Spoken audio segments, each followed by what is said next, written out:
So there are a few practices that we might do in the classroom. I love to teach my students how to create a sitting practice, which is just the practice of sitting down quietly. Sometimes we listen to music or we listen to nature sounds, but it's just this practice of slowing down and being still. Schools can be very fast-moving places. Often students have just a few minutes to get to one class to another, a few minutes to use the bathroom, a short time to eat lunch, and there is this feeling of that agenda, that tight agenda. We have to do this, and we have to do this, and we have to do this, with very little breaks. So mindfulness gives students and the teachers the opportunity to slow down, check in, integrate, and use that light to kind of check in, okay, what am I thinking right now? What am I feeling right now?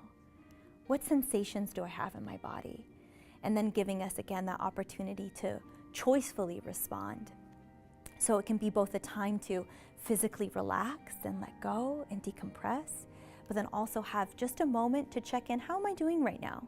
Oh, okay, I'm feeling this. How might I want to respond? What do I need in that moment? Oh, I'm feeling a little sad.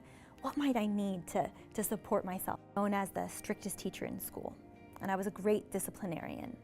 And I had a classroom that was a tight ship. And because I had so much energy and so much passion, I think I was able to use my energy and my will to kind of control the experience of my students and control my classroom. But as I became burnt out and I became a lot more tired, and I started practicing mindfulness, I started to really change how I responded to my students. I used to want to control things when they started to feel chaotic. And the more I had mindfulness, I realized that I actually don't want to control what's happening here, but I want to respond to what's happening in my classroom. And I want to be very thoughtful and intentional about how I model how I handle conflict. And that's when things really started to change in my classroom. So mindfulness is like this awareness tool. And how I speak about it with my students, it's like showing them a mirror.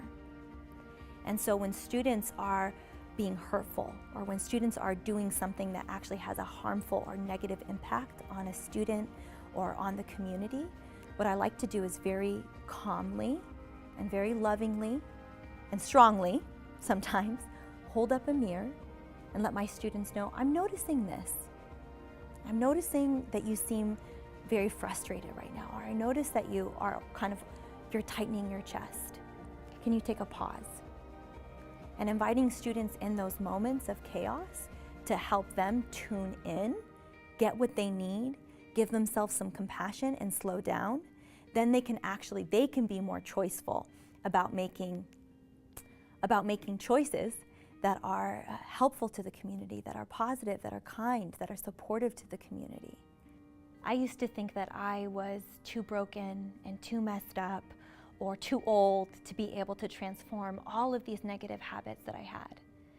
And through those hardest years of my life of teaching while I was burnt out and discovering how powerful that inner journey was, how powerful mindfulness was to help me change these lifelong negative habits I have, it gave me so much hope to be able to offer these tools to other educators and especially young people while they are facing and navigating the challenges of school and the challenges of life.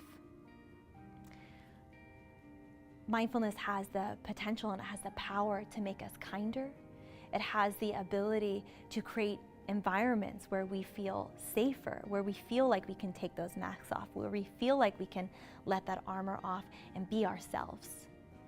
And as individual educators, we may not have the power to change the school system, change the curriculum, change some of those state agendas. But we do have a lot of power over our own classrooms. We have a lot of power over ourselves, and we can create environments where students want to be, where we want to be. I used to think that mindfulness was just a sitting practice, that it was about getting quiet for a few moments each day, breathing in and out. And it was a tool to decrease stress and anxiety. But what I discovered is that mindfulness is a way of life. That mindfulness can make even the hardest things in your life just a little bit easier with some compassion, some self-acceptance, and some love. I've been profoundly impacted by the way mindfulness has opened my own heart and helped create loving spaces, loving, accepting, positive, beautiful spaces for my students to be in, where it can open their hearts to themselves and to the world.